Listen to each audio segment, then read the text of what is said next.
Hello అందరికీ. మా husband వాళ్ళ సిస్టర్తో రాఖీ కట్టించుకోవడం అయిపోయిన తర్వాత మేము మా అక్క వాళ్ళ ఇంటికి వచ్చాము. జతిన్కి కూడా సిస్టర్స్ ఉన్నారు. మా బావగారి పిల్లలు, మా అక్క వాళ్ళ పిల్లలు మొత్తం కట్టారనమాట రాఖీ. ఈ రాఖీ అయితే చాలా స్పెషల్గా అనిపించింది. జతిన్ నేమ్తో కస్టమైజ్ చేయించింది మా అక్క వాళ్ళ పెద్ద పాప. అసలు రాఖీ కట్టేటప్పుడు 5 minutes కూడా కూర్చోలేదు. ఫోన్లో రైమ్స్ పెట్టడం అలా చేసి మేనేజ్ చేసాము. మేము మా ఊరు వెళ్ళినప్పుడు మా బావగారు వాళ్ళ పిల్లలు కట్టేశారు. ఇప్పుడు మేము ప్రజెంట్ మా అక్క వాళ్ళ ఇంట్లో ఉన్నాం. మా అక్క వాళ్ళ పిల్లలందరూ కట్టేస్తున్నారు. ఇలా ప్రతి ఒక్క రాఖీకి ఒక్కొక్క రైమ్ పెట్టడం అలా అలా మేనేజ్ చేసాము. లాస్ట్లో ఇంకా వాళ్ళు గిఫ్ట్ ఇచ్చారు.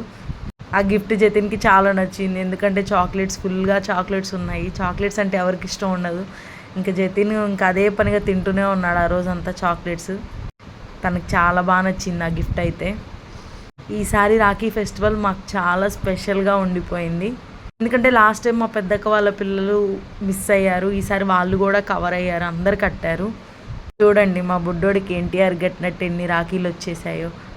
నెక్స్ట్ ఇది మెయిన్ ఇంపార్టెంట్. మా అక్క మా ఫాదర్కి కడుతుంది. మాకు బ్రదర్స్ ఎవ్వరూ లేరు. కజిన్స్లో ఉన్నారు బట్ ఓన్ బ్రదర్స్ అయితే ఎవరూ లేరు. సో మేము మా ఫాదరే అన్నీ అనుకుంటాం అనమాట. సో ఎవ్రీ ఇయర్ మా పెద్దక్క కడతారు రాఖీ. ఈసారి మా పెద్దక్క ఊర్లో ఉన్నారని తన బదులు మా రెండో అక్క కట్టారు.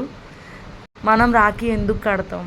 లైఫ్ లాంగ్ మనకి తోడు నీడగా ఉండమని కడతాం. సో బ్రదర్స్ లేనప్పుడు మన ఫాదర్ కూడా దాన్ని ఫుల్ఫిల్ చేస్తాడు కాబట్టి డెఫినెట్గా మన ఫాదర్కి కూడా రాఖీ కట్టొచ్చు అని మా అక్క నియర్లీ ఒక 5-6 years నుంచి కడుతున్నారు. తర్వాత లాస్ట్లో మా డాడీకి హారతి ఇచ్చాం. తర్వాత మా జతిన్కి కూడా ఇచ్చారు. ఆ వీడియో నేను తీయలేదు యాక్చువల్లీ. చూసారుగా, జైలో ఫోన్ పెట్టి మేనేజ్ చేస్తున్నారు ముగ్గురు అక్కలు.